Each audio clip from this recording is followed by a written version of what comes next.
Bismillahirrahmanirrahim.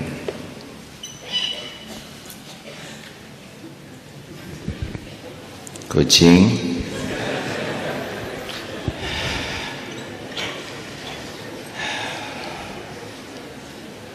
Assalamualaikum warahmatullahi wabarakatuh.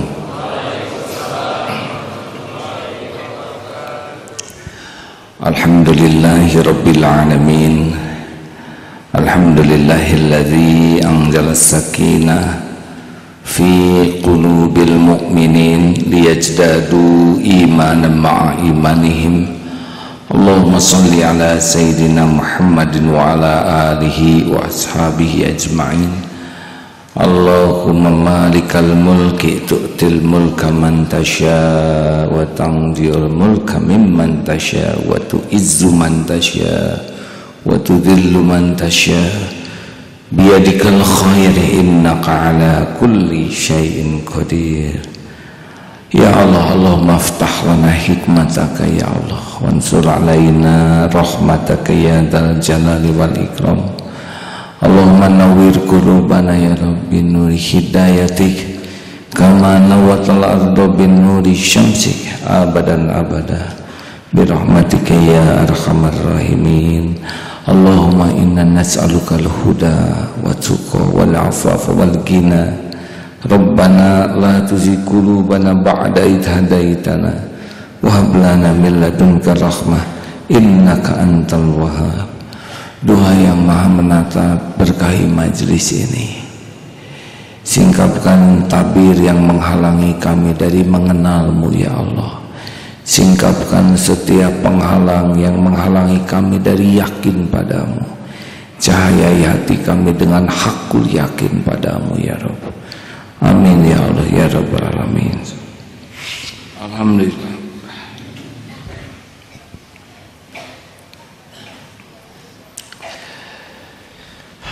Kita kaji Al-Mu'id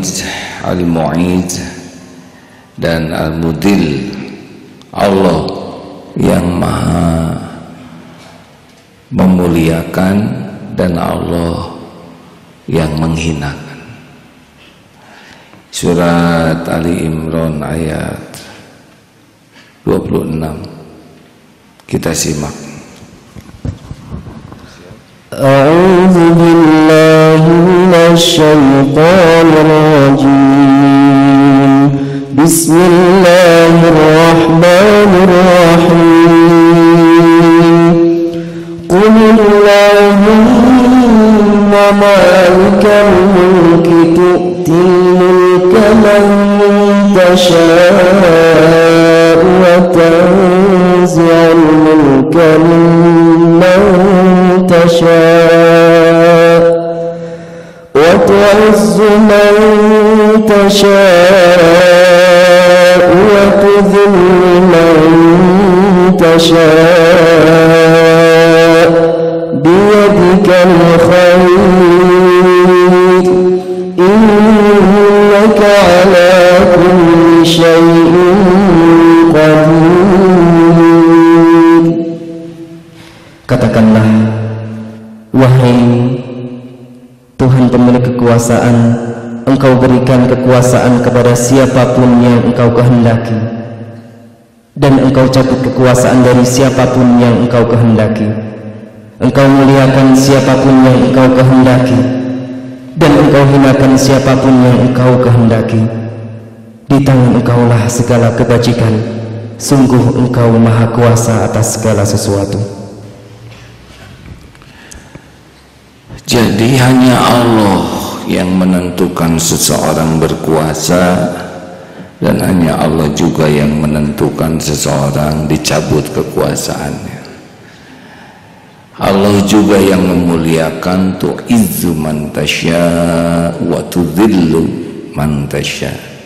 Allah yang menganugerahkan kemuliaan kepada siapa yang Allah kehendaki, dan Allah juga yang kalau mencabut kemuliaan, Allah bukakan pintu kehinaan, dia akan hina.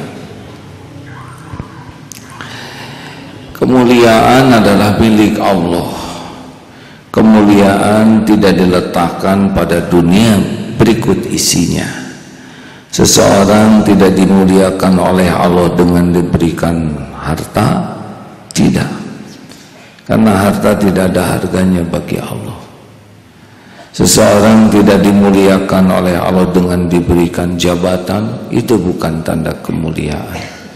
Karena orang yang keji, munafikin, fasikin, kafirin diberi juga jabatan. Allah juga tidak memuliakan seseorang dengan pangkat yang tinggi, itu tidak identik kemuliaan. Karena semua itu fana. Kemuliaan tidak diletakkan pada penampilan, pada topeng duniawi, tapi kemuliaan diletakkan pada hubungan dengan Allah Subhanahu wa Ta'ala. Mungkin dia pejabat, tapi hubungannya sangat baik dengan Allah, maka dia mulia karena hubungannya, bukan karena jabatannya. Ada yang tidak punya jabatan, tapi hubungannya sangat dekat dengan Allah, tetap dia mulia. Siapapun yang mencari kemuliaan harus dari pemilik kemuliaan, Allah Subhanahu wa Ta'ala. Maka kemuliaan yang hakiki bukanlah pujian orang, bukanlah kekaguman orang, tetapi kedekatan seseorang dengan Allah. Makin dekat dengan Allah, Allah makin cinta, Allah memuliakan. Mungkin orang-orang yang tidak suka kepada kebenaran akan membenci, tidak apa-apa. Dibenci oleh seluruh dunia berikut isinya, tapi dicintai Allah Subhanahu wa Ta'ala, maka dia tidak rugi sedikit pun juga. Karena kebencian orang tidak ada efeknya, tapi kebencian Allah pasti berefek. Makanya jangan takjub dengan duniawi ini. Takjublah kepada kedekatan. Ada seorang yang kita kenal juga, jenderal polisi, yang begitu semangat untuk dekat dengan Allah dan semangat untuk mengajak dekat dengan Allah. Mulianya bukan karena jenderalnya, karena kesungguhannya kepada Allah. Hadirin, semua selain Allah tidak bisa diandalkan. Dipuji oleh manusia tidak bisa memperpanjang umur kita, benar? Tetap saja mati. Dan mati yang dibawa bukan pujian orang, tetap saja amal kita. Kita harus mulai biasa-biasa saja melihat duniawi ini, tapi mulai tidak biasa melihat orang yang dekat dengan Allah. Siapa orang yang dekat dengan Allah? Gampang, kalau kita ketemu seseorang tersebut, kita jadi ingat Allah, jadi semangat untuk berbekal untuk akhirat, jadi pengen untuk memperbaiki diri supaya disukai Allah.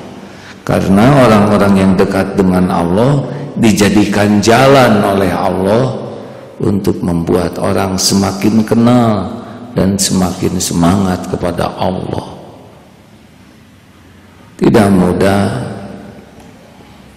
tapi mudah bagi yang dimudahkan Allah. Lalu siapa yang dihinakan Allah? Surat Ali Imran 112 jawabannya. Bismillahirrahmanirrahim.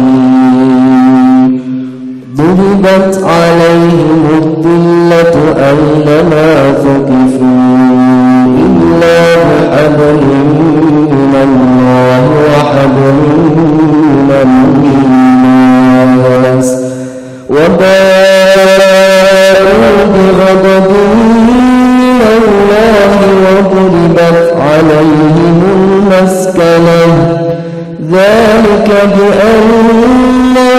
كانوا يكفرون بآيات الله ويقتلون الأنبياء بغير حق ذلك بما عصوا وكانوا يعتدون.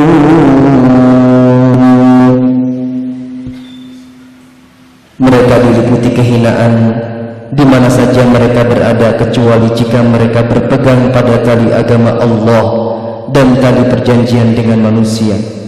Mereka mendapat murka dari Allah dan selalu diliputi kesengsaraan. Yang demikian itu karena mereka mengingkari ayat-ayat Allah dan membunuh para nabi tanpa alasan yang benar. Yang demikian itu karena mereka durhaka dan melampaui batas. Jadi orang-orang yang dihinakan oleh Allah adalah orang-orang yang memang tidak punya kemampuan, tidak punya kesungguhan untuk menyambung tali ke Allah, juga ke makhluk Allah, manusia khususnya. Ditimpakan kehinaan siapapun yang tidak punya kaitan hatinya dengan Allah, setinggi apapun topeng dunia yang diberikan Allah kepadanya. Mari kita tafakuri nih hati kita. Jangan-jangan kita merasa terhormat dengan topeng dunia, padahal di sisi Allah kita tidak ada apa-apanya sama sekali. Hati kita kosong saja. Saya dengar sebuah ungkapan sederhana, berat sekali. Perjalanan terjauh dan terberat adalah ke masjid. Banyak orang kaya raya yang bisa pergi ke Singapura, ke Eropa, ke Amerika dengan mudah, tapi berat sekali untuk melangkah ke masjid. Seakan tidak berdaya, padahal masjid dekat dengan rumahnya. Perjalanan terjauh dan terberat adalah ke masjid. Tidak sedikit orang yang bergelar sarjana, master, doktor, bahkan mungkin profesor yang sekolahnya ke luar negeri, ke Eropa, Amerika, Australia, Jepang, mudah menjangkau penjuru dunia, tapi berat sekali untuk ke masjid. Seakan tidak berdaya untuk melangkah ke rumah Allah. Tidak sedikit yang membangun badannya menjadi kuat, otot kawat, balung besi, leher beton, urat kabel, berlatih siang malam ke hutan, ke gunung, bahkan mendaki puncak gunung tertinggi di dunia, tapi tidak berdaya untuk melangkah ke masjid. Ada yang tidak kuat, padahal masjid tidak jauh dari rumahnya. Puncak gunung Mount Everest dicari ke sana. Puncak kedudukan di sisi Allah tidak berdaya. Padahal masjid adalah salah satu ciri kedekatan seorang hamba dengan Allah. Mikir apa ini? Siapa yang sering keluar negeri tapi berat ke masjid, berat kepada Allah, padahal tidak ada tempat terberkah dalam hidup di dunia ini selain rumah Allah. Masya Allah. Tahan jalan di mall 2 jam, piknik ke Dufan 5 jam, tapi sholat tahajud tidak tahan sejam, 5 menit. Membaca koran tahan 1 jam,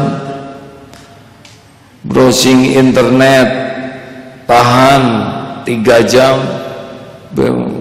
baca status, gonta-ganti status, BBM, WhatsApp, Twitter, Facebook, tahan itu seharian. Baca Quran gak tahan satu halaman juga.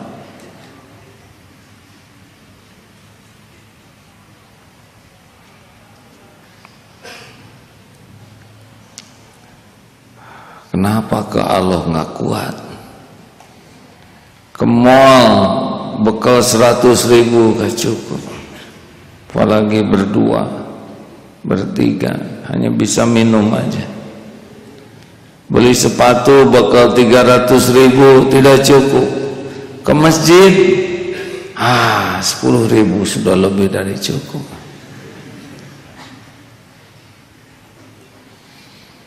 Kenapa Allah sisa? Nah, itu menunjukkan tidak mencari kemuliaan yang sesungguhnya. Carinya ya dari topeng duniawi saja. Beberapa wanita katanya tahan dandan 1,5 jam, khusyuk, fokus, tapi sholat duha tidak tahan 2 rakaat, gedepruk.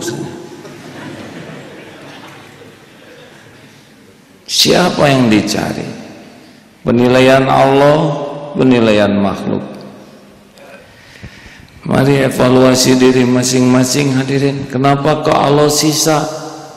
Karena kita tidak mencari kemuliaan dari yang maha kekal. Siapa sih sebetulnya yang dimuliakan Allah? Imam Ghazali menyiratkan dari ayat tadi bahwa Qulillahumma malikal mulki tu'til mulka man tasya wa tanzi'ul mulka mimman tasya. Jadi orang yang diberi kekuasaan dan kemuliaan itu di satu ayat kan. Allah memberi kekuasaan dan Allah mencabut kekuasaan. Tu'izzu man tasya wa tudhillu man tasya. Allah memberi kemuliaan, Allah memberikan kehinaan, menimpakan kehinaan. Jadi orang yang bekal mulia itu adalah orang yang punya kekuasaan. Tapi kekuasaan apa dulu menurut Imam Ghazali? Yaitu orang yang paling bisa menguasai dirinya dengan baik. Beliau mengisyaratkan rajanya adalah qalbu, bala tentaranya adalah nafsu, syahwat, amarah itu bala tentara, dan rakyatnya mata, mulut, tangan, anggota badan. Kalau kerajaan tubuh ini terkuasai dengan baik, maka dia punya jabatan apapun akan jadi baik, bisa benar-benar berkuasa. Karena ada yang dia punya jabatan tapi dia tidak berdaya melawan nafsunya, tidak berdaya melawan amarahnya. Dia punya kekuasaan tapi dia sendiri diperbudak oleh nafsu, diperbudak oleh syahwat, diperbudak oleh amarah. Dia sendiri budak, dia tidak berdaya. Ngomongnya celetak-celetuk seenaknya, kasar, mudah marah. Seorang pemarah tidak akan pernah bisa disukai orang lain, karena orang marah itu sumbernya nafsu, sedang nafsu ujungnya zalim kepada diri maupun kepada orang lain. Sedangkan takwa ujungnya adil, i'dilu huwa aqrabu littaqwa. Makanya maaf hadirin, orang-orang yang dikasih kedudukan tapi dia tidak bisa mengendalikan syahwatnya, ya kita lihat dengar sendiri di media, ya.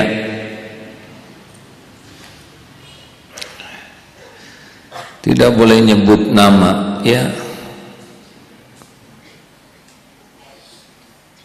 Profesor, ahli hukum, pembantu rektor 3. Kurang bagaimana hebatnya. Untuk jadi profesor tidak mudah.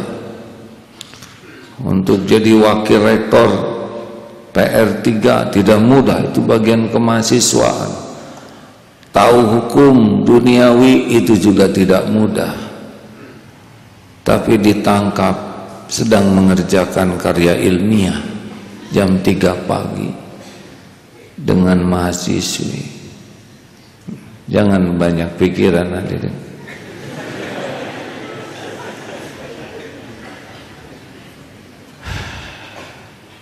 Dan ketika diperiksa positif menggunakan narkoba, tu'izzu man tasya wa tudlillu man tasya. Itu Allah yang membuka, ya. Kalau Allah membuka tinggal digerakkan saja hambanya. Tuh ada itu gerakan polisi, brak, Allah semuanya. Tidak ada satupun yang ditangkap kecuali biiznillah. Beliau punya kekuasaan terhadap duniawi, tapi beliau dikuasai oleh syahwat, nafsu, akibatnya hina. Benar?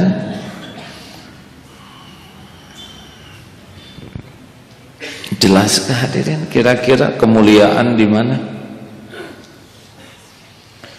Punya jabatan tinggi, mulutnya kotor, kasar, dia tidak bisa menguasai mulutnya, turun ke kemuliaannya, jadi dibenci, tidak disukai. Dia punya kedudukan, matanya tidak terkendali, jelalatan, segala dikedipin. Akhirnya dari mata turun ke hati, turun ke lutut, hadirin, nyorocot begini. Jadilah maksiat. Jadi orang yang bekal mulia adalah orang yang paling bisa mengendalikan dirinya dengan baik, mengendalikan nafsunya, mengendalikan amarahnya, mengendalikan syahwatnya. Masya Allah, sehingga semua terkendali. Rasulullah SAW sangat terkendali, sehingga beliau menjadi bukti kemuliaan yang hakiki. Betul? Hati-hati ini pada waktu sholat di Palembang, sholat Jumat di sana, ada khotib. Masya Allah, saya beruntung bisa jadi makmum di sana. Beruntung tidak khutbah, karena jadi bisa mendengarkan khotib. Beliau berkata yang sederhana sambil membaca tulisan, dan ternyata tulisan itu adalah tulisannya sendiri tentang izah. Betapa Allah memberikan izah, kemuliaan hanya karena kita punya iman. Sebagai muslim kita sudah jadi mulia, dan kita rontok karena nafsu terhadap dunia. Kalau kita sudah jadi orang beriman, hidup dengan Islam, kita tidak perlu mengangkat diri punya wibawa, karena udah jadi itu izah dengan iman dan Islam. Di antaranya orang rontok adalah dengan tamak yang berbuah tangan seperti ini. Kalau orang sudah minta-minta, pangkat setinggi apapun, kalau tangan sudah begini, langsung turun, dihinakan oleh Allah. Benar? Siapapun yang suka meminta-minta, itu akan jatuh kemuliaannya, setinggi apapun pangkatnya. Tapi barang siapa yang menahan diri dari meminta-minta, walaupun terbatas, Allah angkat derajatnya. Hadirin, mari kita jauhi kehinaan dalam beragam bentuk. Di antaranya jangan tomak, jangan berharap ke makhluk. Kita akan jadi hina dengan berharap ke makhluk, dan kita akan jadi mulia kalau berharap hanya kepada Allah. Percayalah. Silakan yang banyak minta-minta, turun derajatnya. Benar, ada waktunya kita diuji oleh Allah dalam kesulitan yang membuat kita harus berbicara dengan orang. Tapi orang yang ada izzahnya, dia tidak akan menuhankan orang yang dimintai tolong. Saya dalam kesulitan, istri sakit, anak juga sakit, usaha sedang rontok, dililit hutang. Saya yakin Allah akan membayarkan. Syariatnya saya akan pinjam uang. Jangan jadi beban pikiran, Pak. Saya hanya berkata ini sebagai ikhtiar. Allah tahu apa yang saya tulis, Allah tahu kenyataan yang sebenarnya, dan Allah lah yang menggerakkan siapa yang dikehendaki. Kalau ajal Bapak jadi jalan, saya bersyukur. Kalau Bapak tidak jadi jalan, saya pun bersyukur. Semuanya pasti baik. Kira-kira lebay tidak? Tolonglah saya. Hanya Tuhanlah satu-satunya penolong. Udah musyrik nih. Allah sekarang tinggal ngebalikin hati hambanya. Benar? Mau pinjam uang, nggak usah pinjam, pakai saja. Baru saja sore tadi saya dapat rezeki, usaha saya bagus, lebih daripada yang saya duga. Pakailah, oleh Allah diatur, balikin saja hati, tapi tidak kehilangan izzahnya. Hadirin, jangan lebay ya. Termasuk jadi pedagang, jangan suka merepotkan pembeli. Sini Pak, sini. Jadi naikin 1.000 lagi. Sini Pak. 10 kali itu. Ruwet sekali jual beli ya. Bet saja, mudahkan. Yang penting barokah. Benar? Ada satu hal lagi yang sangat penting di dalam menjaga kemuliaan adalah jangan rekayasa dalam hidup ini. Jangan dibuat-buat supaya orang lain terkesan ke kita, supaya kelihatan wibawa, kelihatan hebat. Mau apa? Darut Tauhid hebat, mau apa? Buat siapa omongan itu? Kan? Ini bukan politik politik, hadirin, pas kebenaran aja. Koala Darut Tauhid dahsyat. Masa nyebut sendiri kan? Hebat kan tidak usah kita sebutkan, betul? Atau nama saya diganti Aagim hebat, kan mual yang dengarnya deh.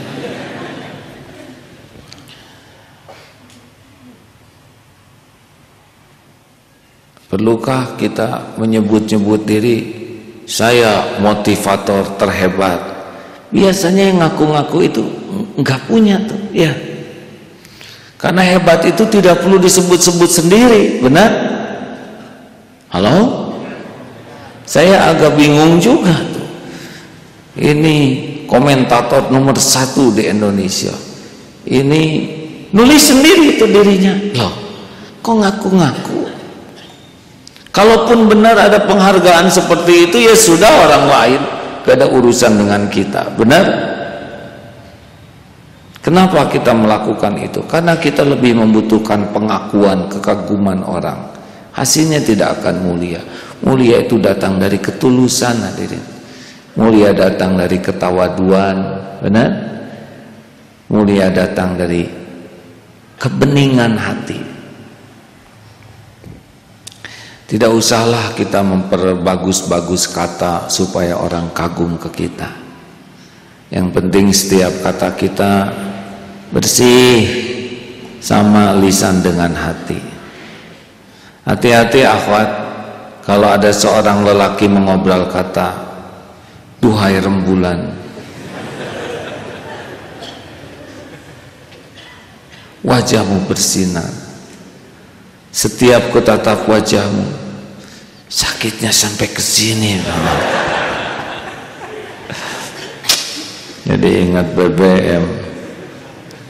BBM naik emang bikin susah, tapi BBM tidak dibalas katanya, sakitnya sampai ke sini. Padahal sudah R. Tidak nyambung.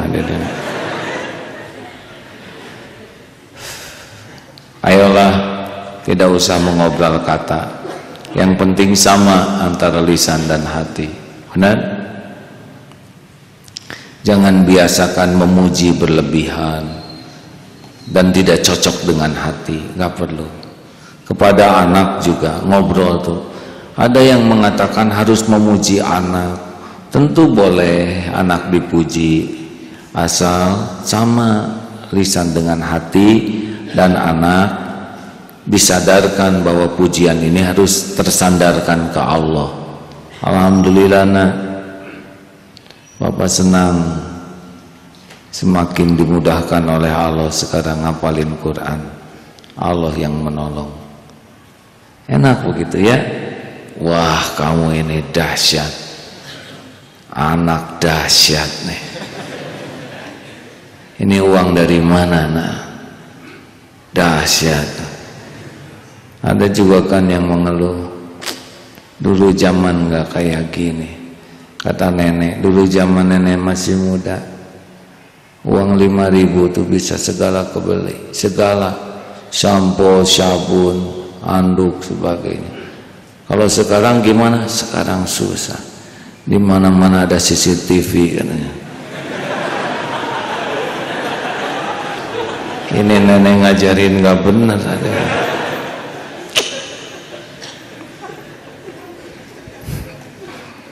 Ada yang terlambat memang ketawanya.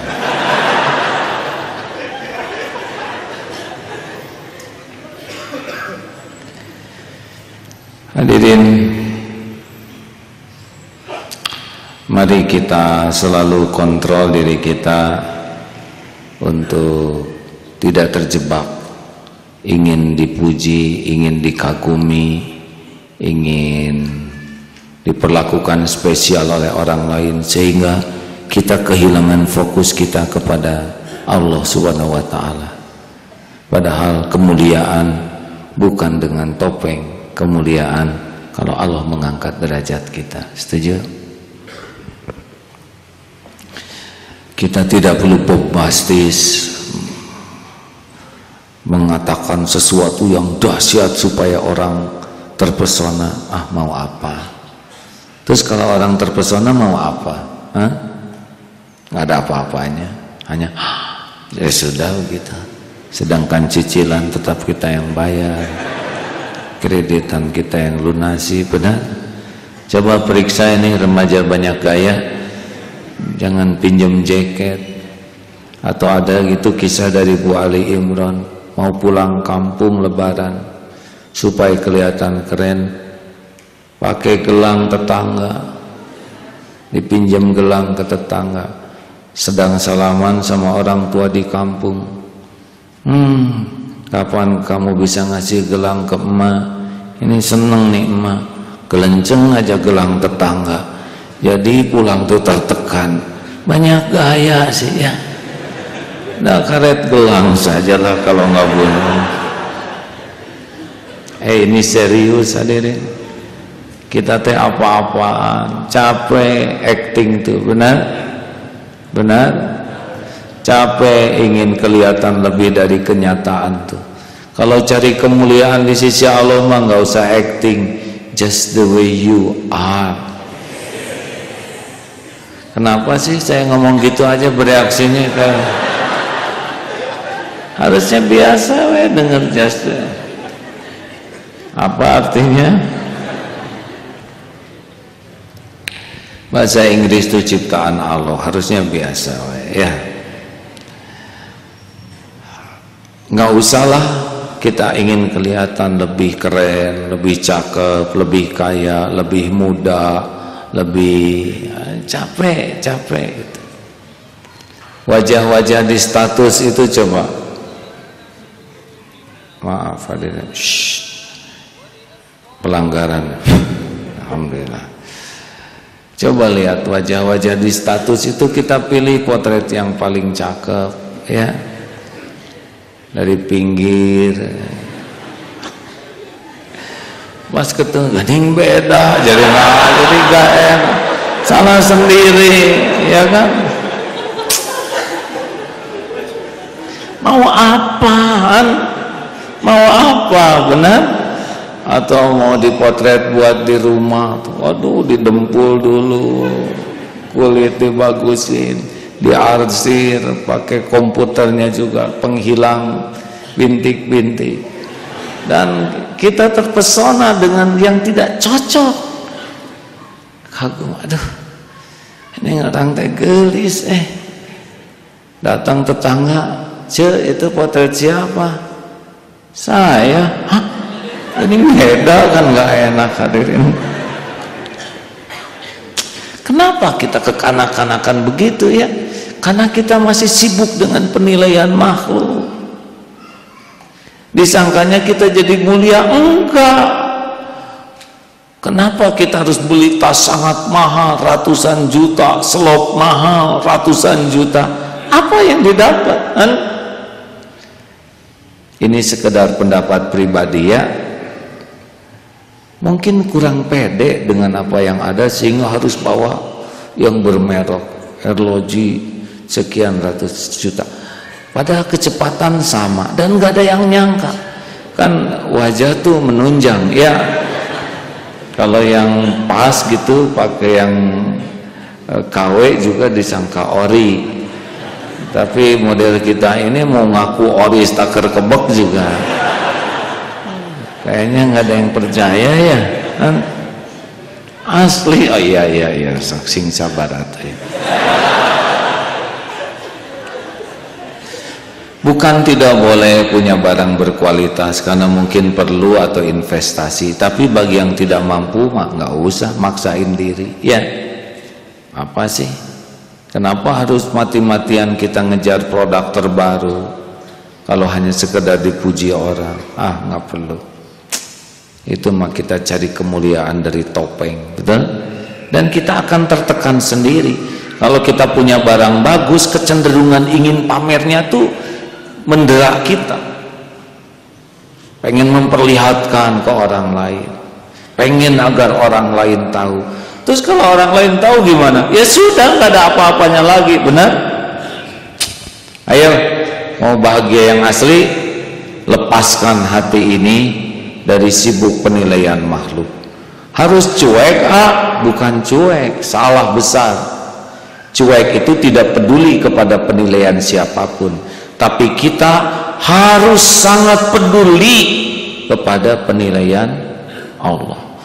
Kalau orang sibuk dengan penilaian Allah kepada kita karena yakin mulia itu kalau Allah memuliakan, maka kita bukan hanya menjaga lahiriah saja, tapi kita akan jaga sampai ke lubuk hati, ke dalam sini. Jaga. Pakaian bisa sederhana, tapi kalau hati nggak dijaga bisa riya dengan kebersahajaan loh. Nih saya paling sederhana, iya asli juhud dia. Nah, dia cuman bertopeng pakaian sederhana, hatinya ujub. Tahajud, dia bangun sendirian, gelap nih nggak ada siapa-siapa di masjid, yang lain tidur. Dia sekuat tenaga berusaha supaya tunggal solehnya malam itu, supaya ya Allah ampunilah mereka semua, tidak ada satupun yang ingat padamu selain saya. Udah sepi, nggak ada siapa-siapa, ngaco hadirin. Itu bisa,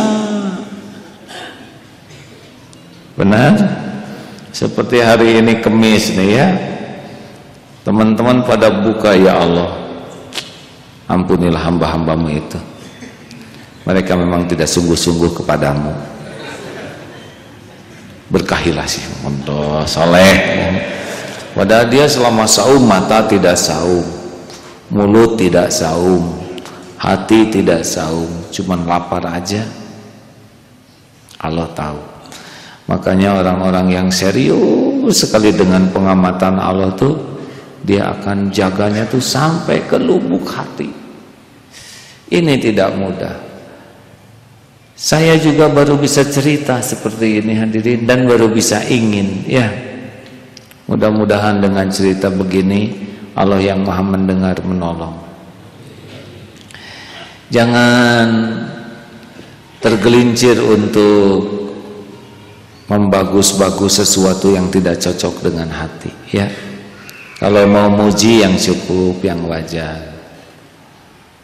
Kalau mau menghormati, hormati yang wajar. Tuan guru yang cemerlang, yang getaran suaranya merasuk kalbu, menggetarkan jiwa,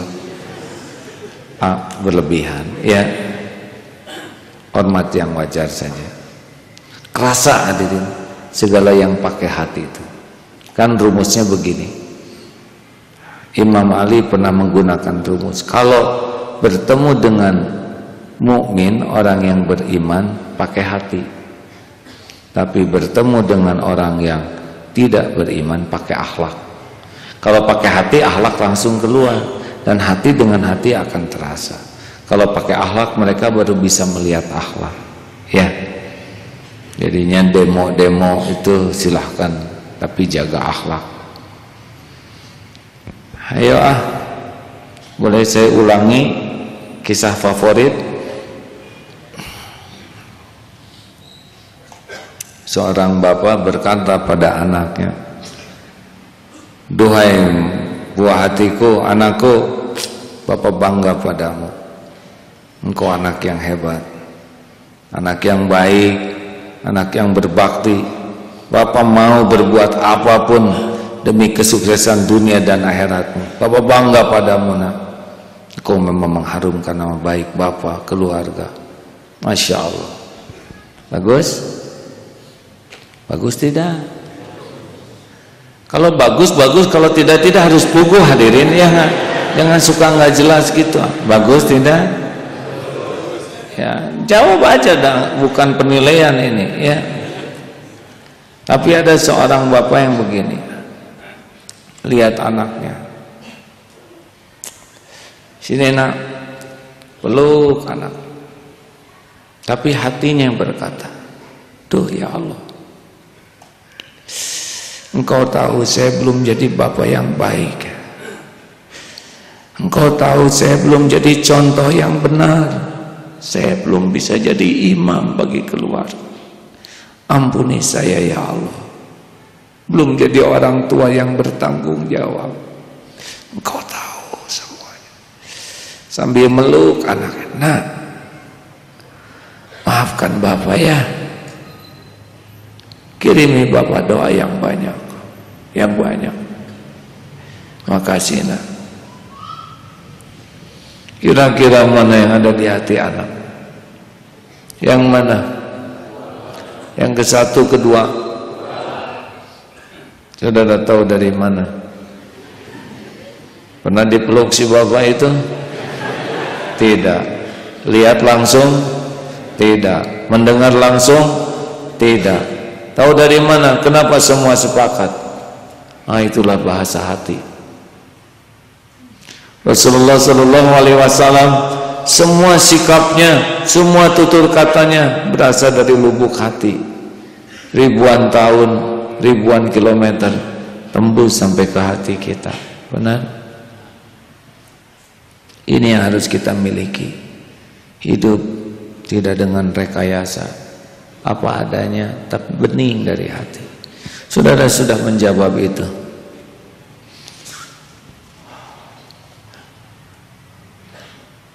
Sebetulnya ada satu lagi, tapi ini lucu, saya nggak mau lucu-lucuan. Tapi nggak kuat ada dia ingin cerita.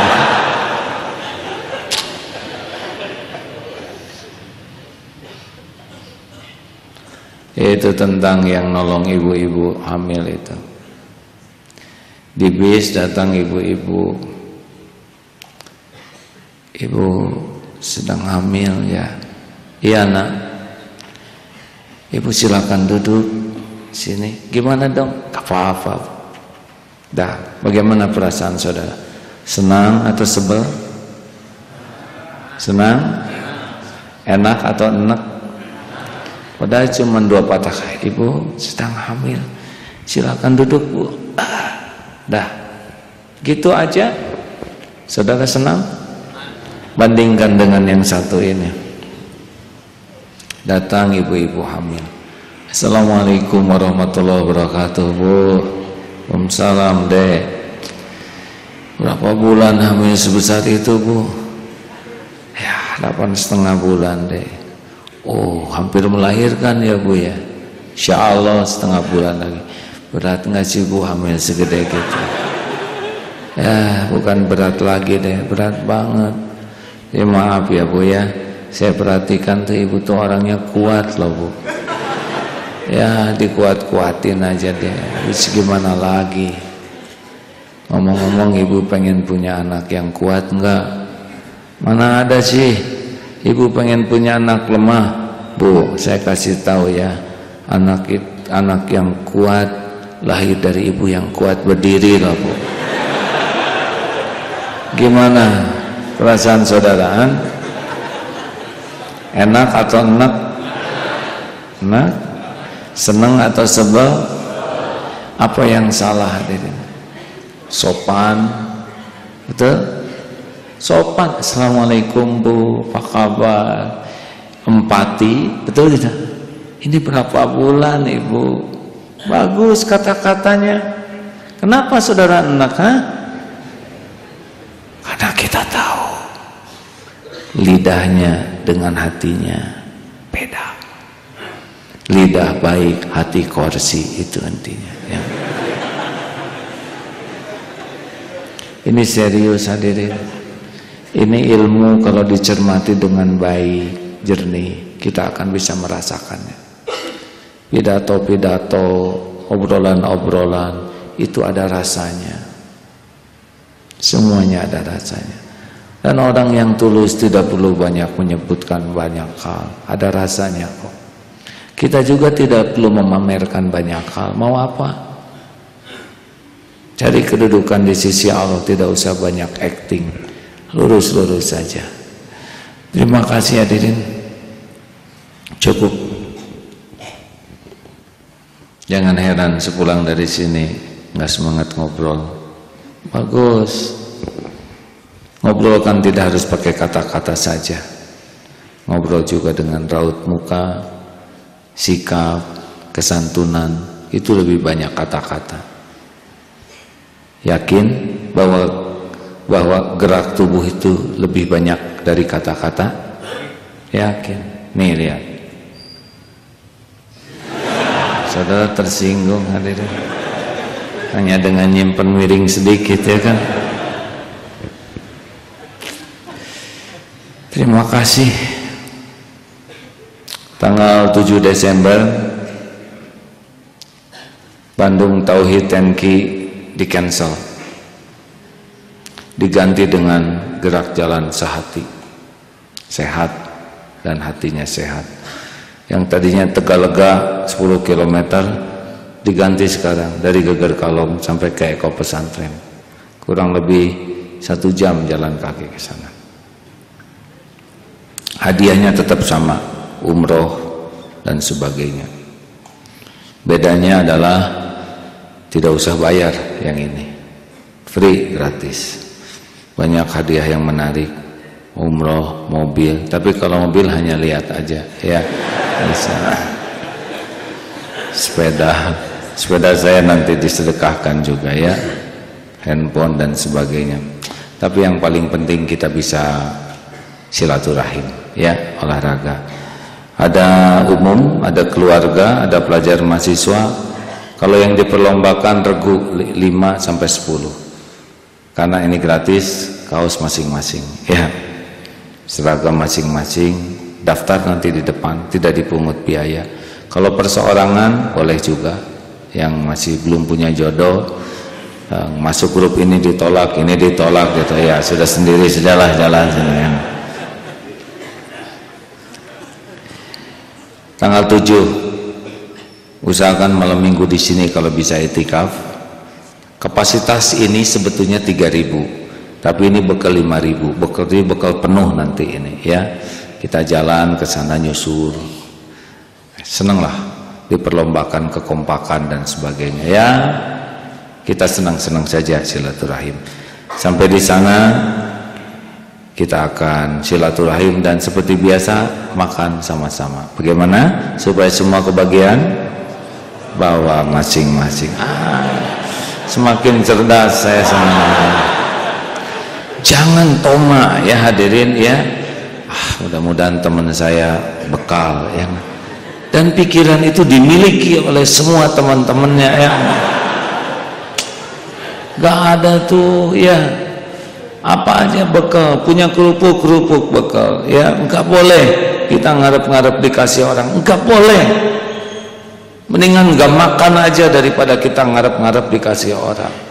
Ini kecil tapi Allah tahu isi hati kita. Yang namanya berharap tuh bukan hanya ngomong. Saya diajarin guru saya, jangan pernah berharap dari makhluk. Bukan hanya ngomong, tapi di sini juga jangan. Nanti datang kok rezeki. Dari mana? Ya itu dari bekalnya sendiri ya. Silakan manfaatkan tanggal 7 Desember insya Allah. Sahabatku yang baik, terima kasih. Allah melihat kita tidak?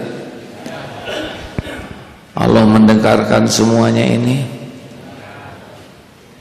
Allah tahu BBM naik. Jangan emosional kalau tidak sependapat ya. Yang setuju, yang tidak setuju, tetap saja harus dekat dengan Allah. Jangan sampai jadi jauh dari Allah gara-gara urusan BBM. Lebih sibuk ngomongin BBM daripada zikir ke Allah. Lebih sibuk mengharapkan BBM turun daripada turunnya rahmat Allah. Silakan saja saudara sesuai dengan kapling masing-masing. Tapi kalau saya sih ngajak, apapun yang terjadi, dekatkan diri ke Allah. Allah lah yang mencukupi kita. Saya sudah 52 tahun hidup, mau 53 tahun, sudah sering BBM naik dan masih hidup. Karena yang menjamin adalah Allah. Tapi kalau saudara merasa mau ikhtiar supaya turun lagi, ya silakan saja ikhtiar tanpa harus sikap yang salah ya. Jangan sampai menambah masalah baru. Rekan-rekan terima kasih. Sing sibuk dengan Allah, cabutlah dari hati kita ketergantungan kepada makhluk, karena makhluk tidak berdaya tanpa izin Allah. Lakukan yang terbaik dalam hidup ini. Dan Allah asyakur, Allah maha memperhatikan, Allah maha mensyukuri sekecil apapun kebaikan hambanya. Tidak ada yang tidak dilihat, tidak ada yang luput, dan tidak ada yang tidak dibalas dengan sempurna. Andai kata kita fokus dengan penilaian Allah, hati kita akan tenang. Puji, caci bagi kita tidak ada yang menarik. Yang menarik cuma satu, kita bisa beramal dan Allah suka kepada kita. Terima kasih bagi yang mau wakaf, wakaflah. Mudah-mudahan inilah yang akan mempertemukan kita di surga nanti. Ya Allah, jadikan wakaf ini wakaf yang Kau berkahi, pembuka pintu ma'rifat, pembuka nikmatnya ibadah, penolak bala wal musibah. Jadikan ini mempertemukan kami di surga-Mu ya Allah. Amin ya rabbal alamin. Allah maha mensyukuri kebaikan hambanya.